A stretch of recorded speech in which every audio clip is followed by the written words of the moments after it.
Magandang umaga, mga bangag! Babibi! Bubu! Ayan! At yan na nga po ang magandang balita. Aba naman, ay sa Kabisayaan ay magbibinta sila ng bigas na 20 pesos eh. O ala, ay digay napakaganda. Wow! Bigas 20 pesos. Ayan.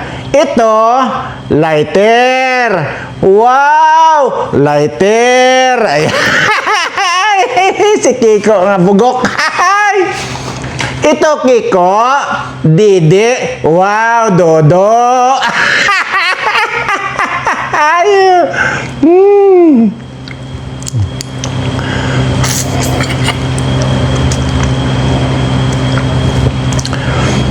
Ayan, Kiko. Di dalawa na tayo ngayon, Dodo. Talagang tingnan mo nga naman itong mga kuha na ito. Hindi ko alam kung parang pare-parehas lang yata. May mga saltik. Dodo, Kiko. Dodo, Kiko. Ha? Para may mga saltik. Pare-pareho na tayo. May mga saltik, Kiko. See? Ito, Kiko. Dodo. Wow, Dodo. Ay, Mariusep. Kahit ano lang ginagawa ko, pinapa-air lang kasaltikan, manalo lang. Wala na, hindi na kayo mananalo, Kiko. Kitang-kita yung pagiging tanga ninyo eh. Maging ito si Manny Pacquiao eh. Di ba? Pinangunahan ng mga gobernador nag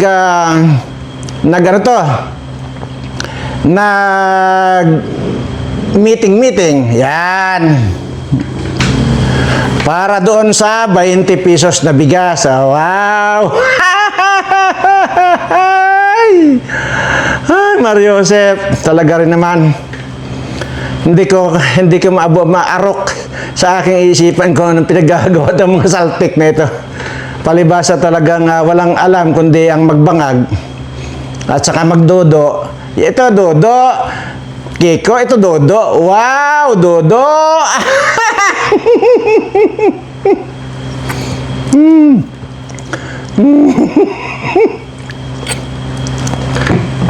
At yun na po, pinangunahan po ng mga gobernador diyan sa parteng Bisaya, nag-meeting sila. At pinangunahan po nung isang gobernador diyan, yun po bang gobernador diyan na manipis ang mukha, na mahilig sa builit. Hindi lamang isa, hindi lamang dalawa, kundi 5 builit. Ay, ano na yan? Binilhan ng motorsiklo, binilhan ng bahay, para lang tuloy ang ligaya nitong gobernador na manipis ang bibig na tila baga manghuhula. Dodo, Kiko, Dodo, Kiko.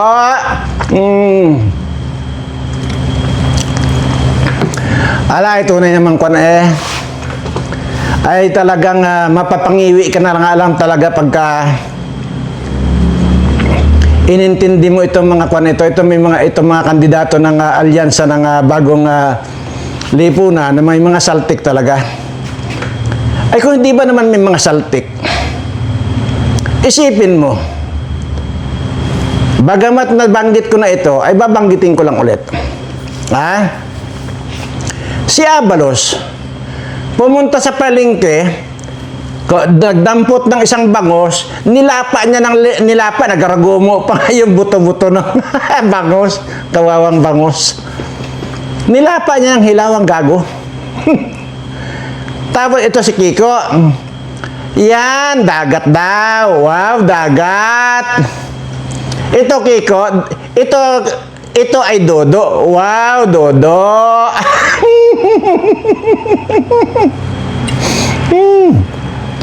Ay,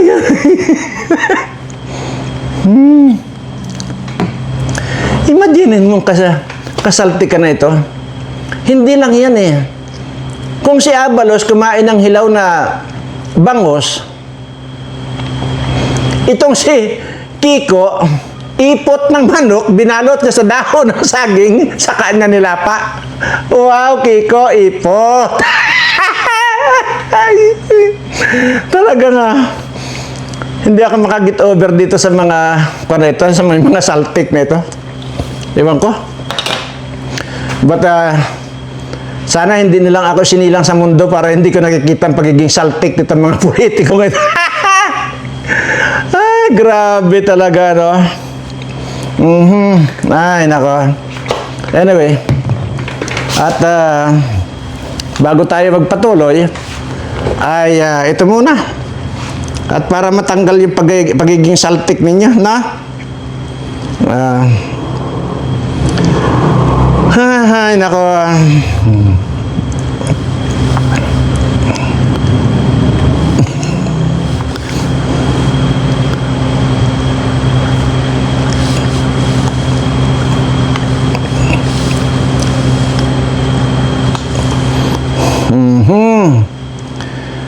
Ayan. Nako, nawala pa yata dito. Nako, nasaan na ba yun? Ay talaga namang tunay na tunay na mga hindi ko maintindihan na rin mga politiko nga kung ito bagay may mga tama na, aba ay talagang hindi mo may imaginein mo ay ipot mga lang ng manok, nilagay pa, binalot pa doon sa dahon ng saging at nilapa ni Kiko. Wow, Kiko ipot. Yako po. Ay, mga grabe itong mga na ito. Itong mga ipot na ito. Ay. Naku po, Mario. Ano ba naman kayo? Puro kayo may mga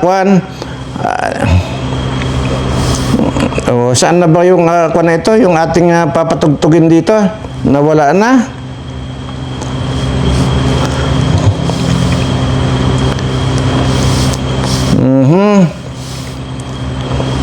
Nako. Ay, aray na. Kita na O, sige, ito muna. Bago tayo, magpatuloy.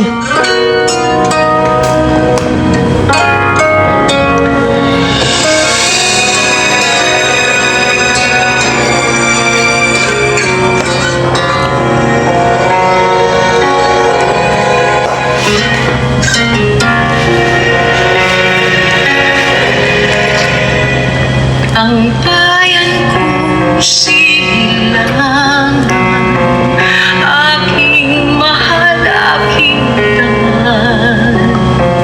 Kailan may di ka iiwan, magpasawalan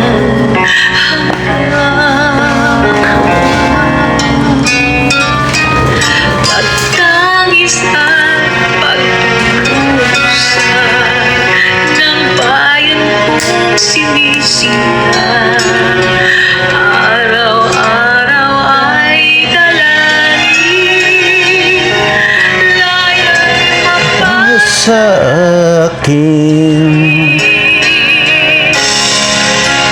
Pilipinas kong mahal, damdamin ko'y Isigaw. galaw ng bawat Sandali. ikaw ay Aking babantayan. Mahal kong Pilipinas, kita'y maglilingkod hanggang wakas. Tanging hangad ay kalayaan ng ating bayang sinilangan.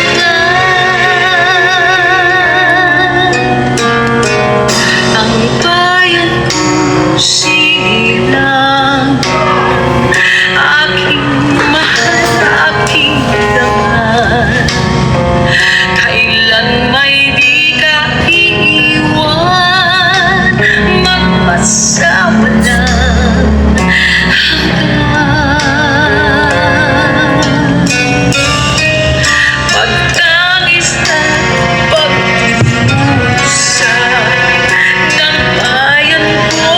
sinisinta. Araw-araw ay tanangin, laya'y mapasa Akin Pilipinas kong mahal, damdamin ko'y sinisigaw. Ang bawat sandali ay aking bantayan. Mahal mong Pilipinas, ika'y maglilingkod Hanggang wakas. Tanging hangat ay kalayaan ng ating bayang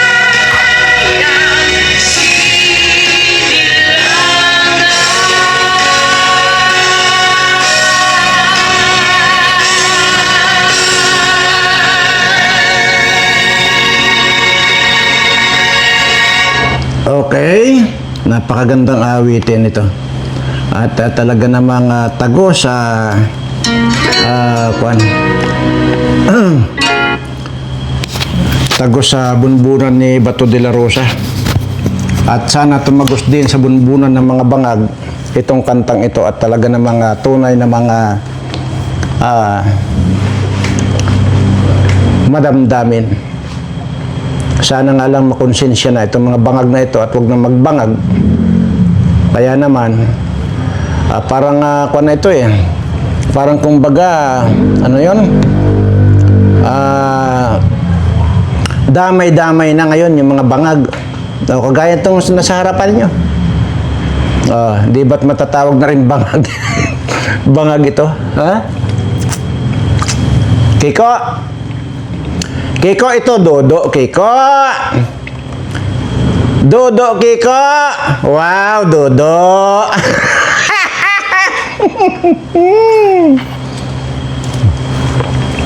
Wala na. Ito, sunglass. Wow, sunglass.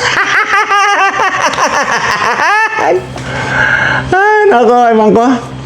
Paano na ba tayo? Ano na ba tayo? Hindi ako makapag-concentrate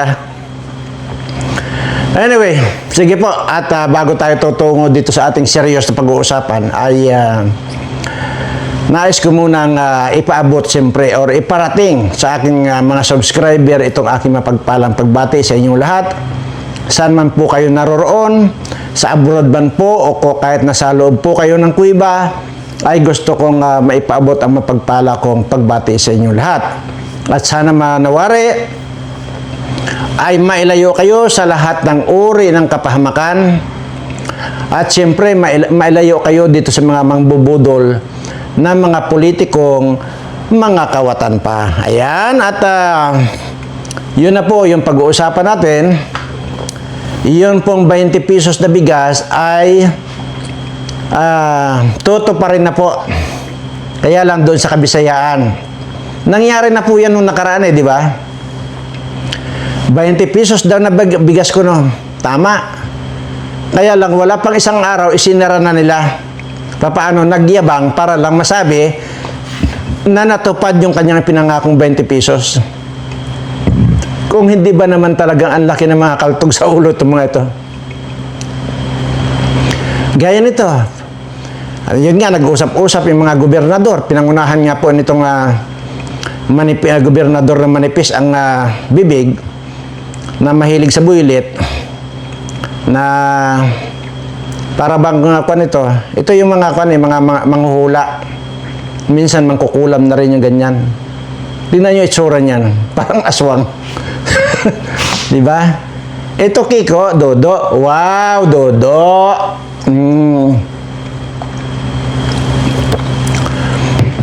At ngayon gagawin na naman nila. Talagang hindi ko alam kung nasaan ang utak nito mga ito. Talagang wala na.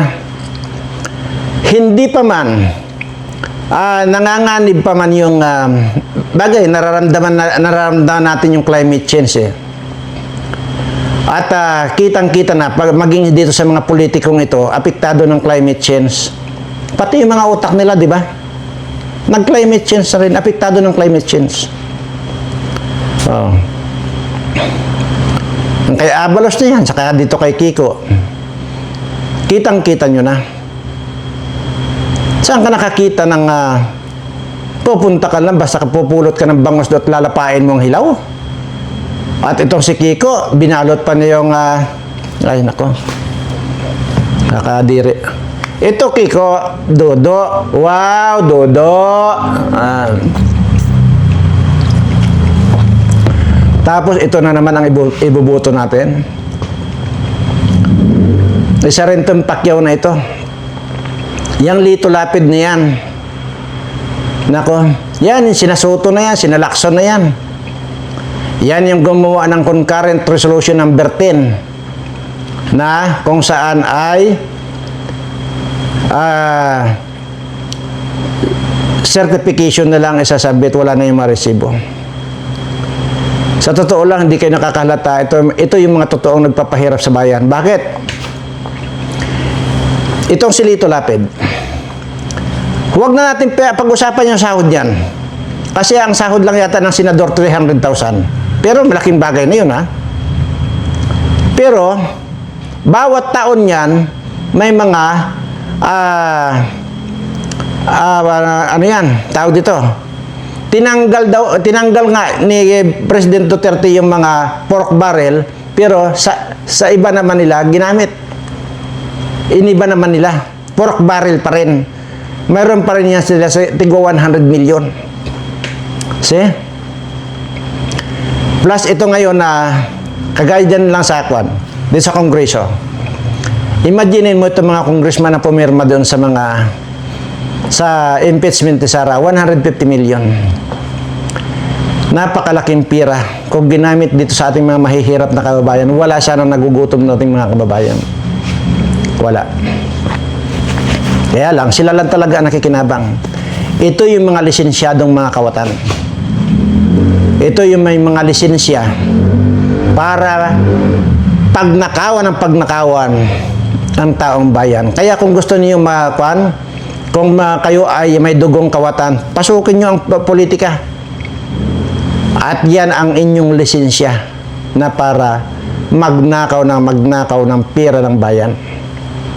Kaya ang resulta, kaliwat kanan, yung patayan dahil mga gutom na yung mga tao. Ang resulta, kaliwat kanan yung mga tao dyan, na gutom, walang masaing. Pero yung iba dyan, kaliwat kanan, humihit-hit ng syabo. Pagka nabangag na, papatay na lang. Di ba kaliwat kanan ngayon patayan? Oh, see? Ay, nako. Ito Kiko, Dodo. Wow, Dodo. Ito na naman. Sa Manila Star. Ano ba yun? Manila Star ba? Or basta, dyaryo. Nag-leak yung mga planong kabalbalan itong mga bangag na ito. Yan, sinadalipi na yan, sina Romualdez na yan. Yung Oplan Horos. Yan. Nag-leak na. Nandyan po yan. Hindi ko na po kailangan magpakita rito para ano pa. Nandyan po, kabi-kawila na po nagbalita dyan. Yung Oplan Horos. Na ang ibig sabihin, kahit anong mangyari, ipanalo nila yung mga alyansa nilang mga bangag. Ito Kiko, Dodo. Wow, Dodo. Talagang nagpo-provoke talaga ng civil war itong bangag na ito. Isa ka rin Garcia. Nagpapagamit ka sa mga bangag na yan, makikita mo. Sinabi ko na, winarningan na kita. Winarningan na kita. Baka, pira-pira lang yan, maniwala ka sa akin, Garcia. Pira lang yan. Hindi mo alam yung ganti dyan sa iyo. Yung kitang-kita mo sa harapan mo, well, ayoko magsalita. Yung sinabi ko na yan na isusumpa mo yung araw na kung kailan ka pinanganak. Maniwala ka.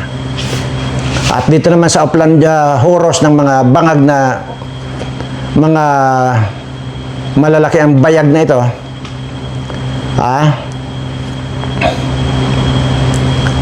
talagang sila ang nagpo-provoke ng gulo. Kayo ang kayo talaga naghahamon ng gulo eh. Maniwala kayo.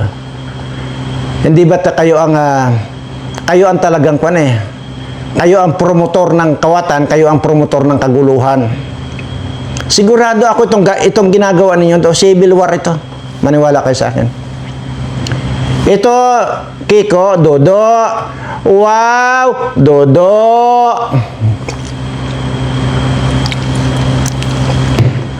Civil war ito.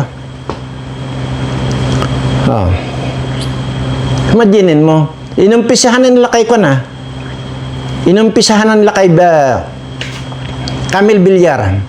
Palibasa, inendorso ni Camille Villar, ayan na. Sinilip na. Di ba? Ginigipit na rin si Camille Villar. See? Talagang kayo ang gumagawa ng gulo. Maniwala kayo sa akin. Civil war ito. Pag hindi kayo tumino. Hindi ko alam kung anong klaseng mga advisor itong advisor ni President Bongbong eh. Hindi ko maintindihan kung anong klase, kung mga tao pa ba itong mga advisor ni Bongbong na ito o talagang may mga kaltog na ang ulo. Kaya naman, ito Kiko, Dodo. Wow, Dodo.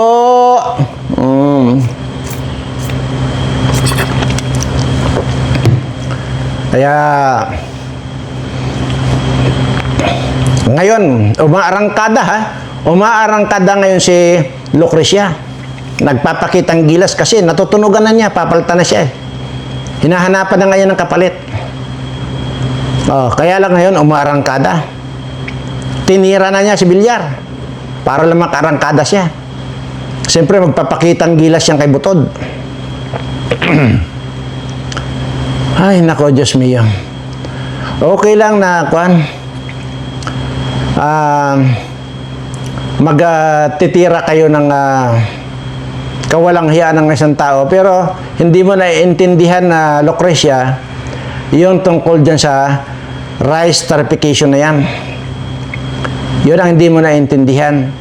Kaya ginawa yan ni Villar, ni Cynthia Villar, para maiwasan yung mga rampant na smuggling ng bigas. Hindi para pamahalin ang presyo ng bigas. Ang laki ng kaltog ng ulo mo. Kaya, ito Kiko, Dodo. Wow, Dodo. Kaya papakitang gilas itong si Lucrecia. Para lang huwag siyang mapalitan. Sa Sabado, pupunta yung mga bangag sa Roma, Italy, para makipaglibing kay Pope Francis. Kaya lang ay naalala ko, hindi kaya masunog yan doon, hindi kaya umusok ang katawan yan. Kasi yun talagang lugar ng Diyos yun. Tapos papasukan ng isang butod na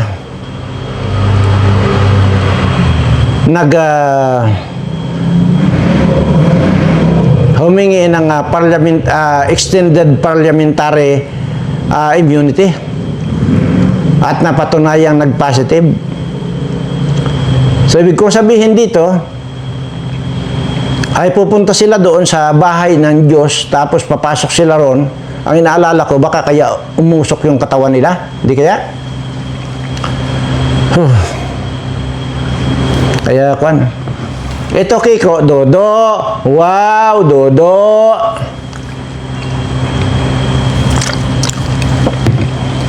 Yang Oplan Horos na yan, nakakapangilabot yung binulgar ng kano yan, ng dyaryo na yan. Kahit anong mangyari, gagawin nila ang lahat. Kaya yun na nga. Una na dyan yung 20 pesos na bigas kuno. Abangan natin yan ha. Baka hindi abutin na maghapon yan. 20 pesos na yan. Abangan nyo. At sinang-ayunan na naman ito ng mga immoral na mga gobernador dyan na nagkisali dyan sa meeting na yan.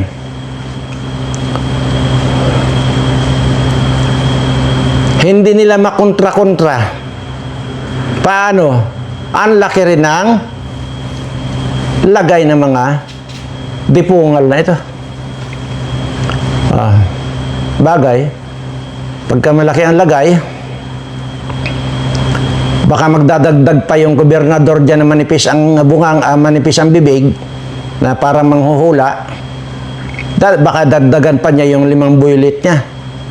Di ba? Grabe ang kaimmoralan ng mga kanito. Sobra.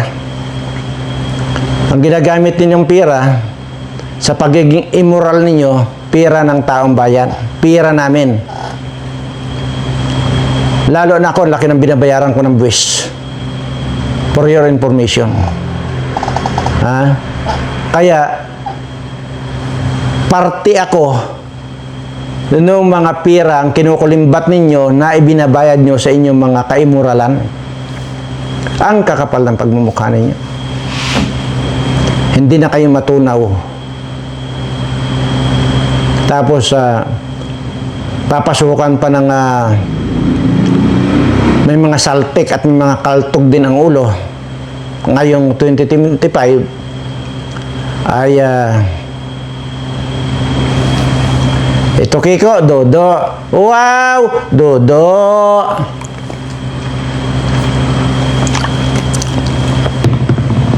Kaya sinasabi ko, ano man yung pinaplano ninyo, nakaabang dyan si Atty. Respicio. Nakaabang dyan si Atty. Glinchong. Ikaw, Garcia, maniwala ka sa akin.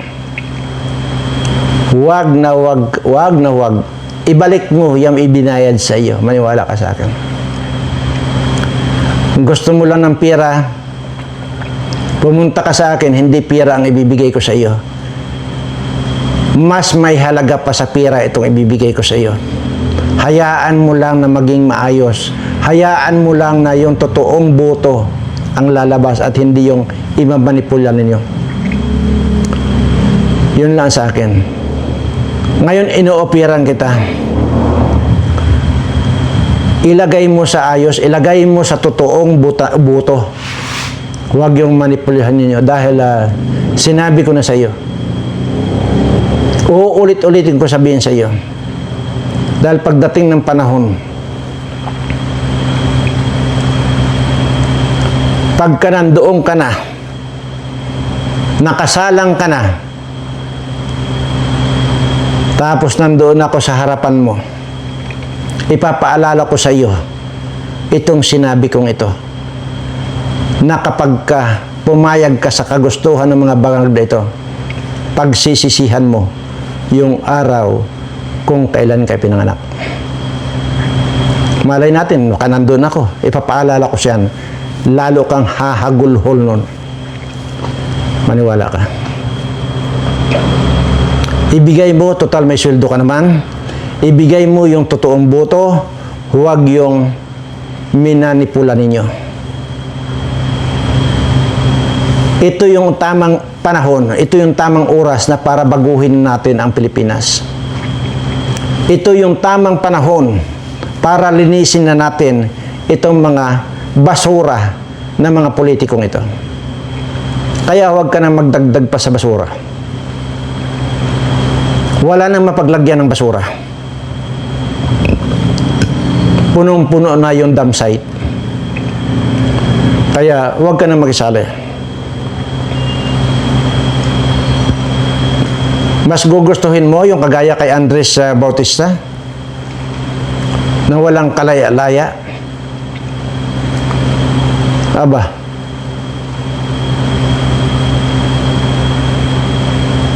pag nandoon ka at nakakulong ka na, lalo kang iiksi. Maniwala ka sa akin. Sana, itong mga uplan ninyo na ito, tigil-tigilan nyo, mag-isip-isip kayo. Dahil dito, akala ba ninyo, yung sinasabi ni Bangag na 12-0, at nangyari ngayon 12-0, akala ninyo, hindi susunugin ng mga taong bayan yung mga ano yan? Yung mga bangag na yan? Kasama ka dyan, Garcia. Maniwala ka sa akin.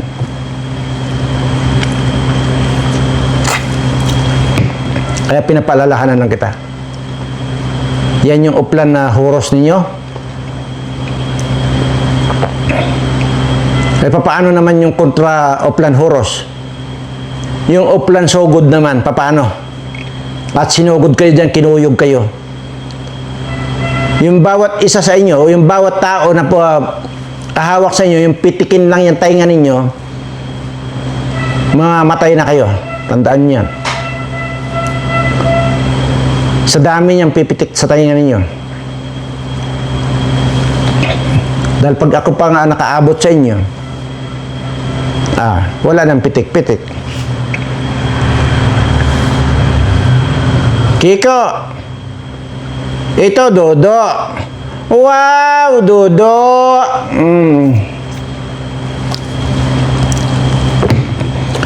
Anyway, doon po sa kwan mamaya pong alas 12 ay i-upload ko po dyan yung ating raffle draw doon sa John Birana Vlogs. Alas 12 po yung upload nyan.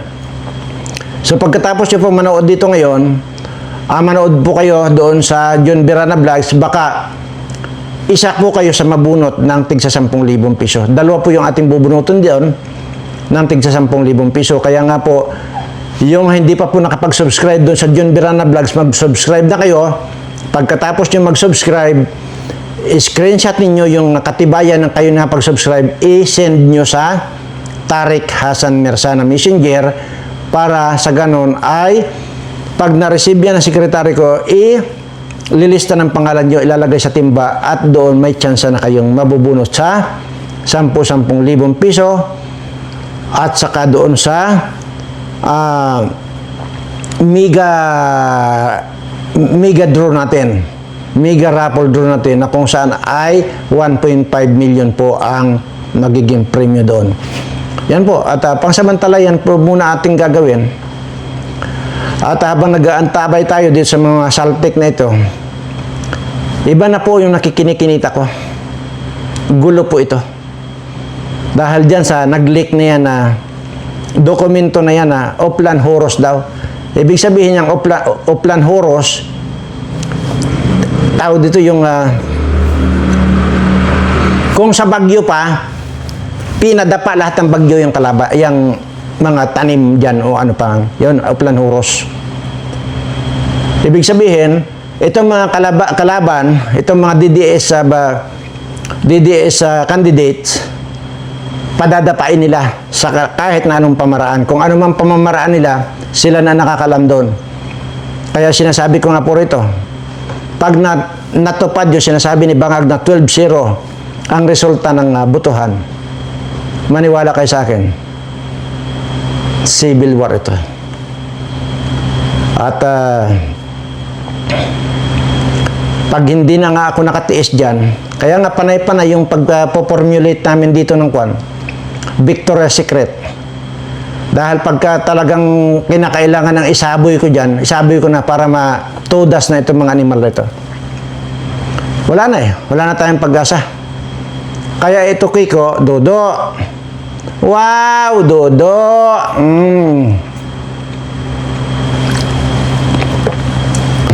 Gulo ito, maniwala kayo sa akin.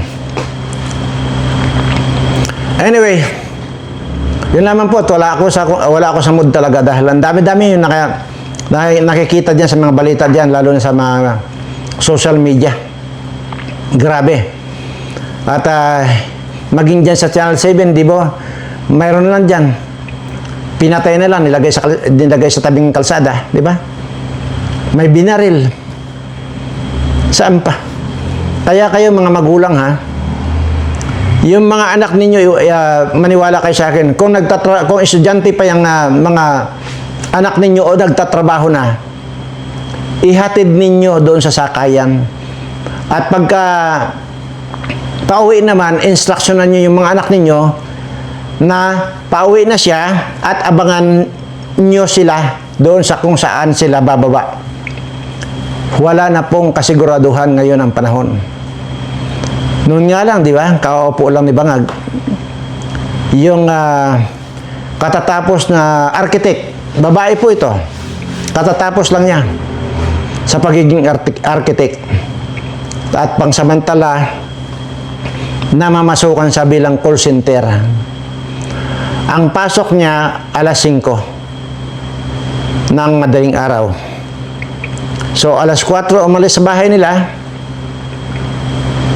Doon mismo, malapit lang sa bahay nila, hinila ng isang adik. Ni-rape na, pinatay pa, at nilagay lang dyan, malapit sa bahay nila. See? Ngayon, kabi-kabila ang patayan. Pinapatay ka na lang, inalalagay ka sa tabing kalsada. At yan na ngayong resulta nung sinasabi nitong mga pulis natin na hindi masama yung pag-aadik. Yan na yung resulta. Kaya kayo mismo ang mag-ingat sa inyong mga anak, mga magulang. Kung kinakailangan, ihatid nyo. Pero kung hindi naman kaya, kahit hanggang sa sakayan lang ihatid nyo. Tapos sa pag-uwi, ganun din, sunduin nyo. So maraming salamat po at pakaingat po kayong lagi. At sana yung lagi ko sinasabing swerte na darating sa inyo ay darating na. Maraming salamat po at mahal ko po kayong lahat.